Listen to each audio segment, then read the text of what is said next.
रोहित पवार महाराष्ट्रात हिरोगिरी करायला पाहतोय। त्याला वाटतं आपण अजितदादाची जागा घेतली पाहिजे।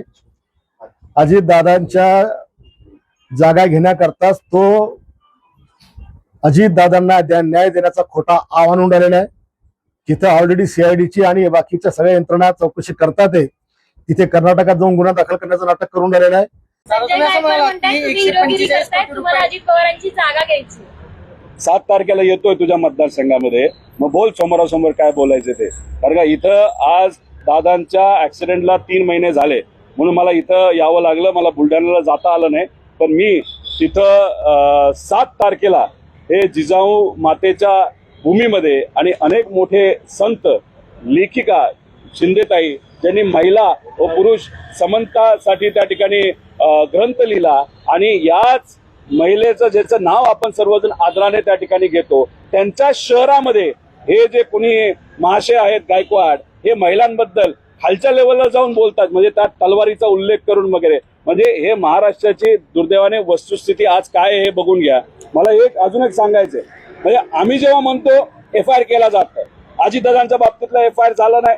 कोल्हापूरचा प्रशांत, त्याची जी विनंती होती, आई बहिणीबद्दल अतिशय खालच्या लेवलला जाऊन बोललं, महाराजांबद्दल बोललं, गायकवाडावर FIR त्या ठिकाणी झाला नाही। त्यानंतर बागेश्वर भोंदू बाबा जो आहे महाराजांबद्दल अतिशय खालच्या लेवलला जाऊन बोलला, तुकोबरायांबद्दल बोलला, पण त्याच्यावर कुठे FIR झाला नाही। पण मग हर्षवर्धन सपकाळ बोलत असताना शाब्दिक कुठेतरी त्यांच्यामध्ये गल्लत झाली, त्यांच्यावर FIR झाला। त्यानंतर विधान भवन मध्ये आमचे जे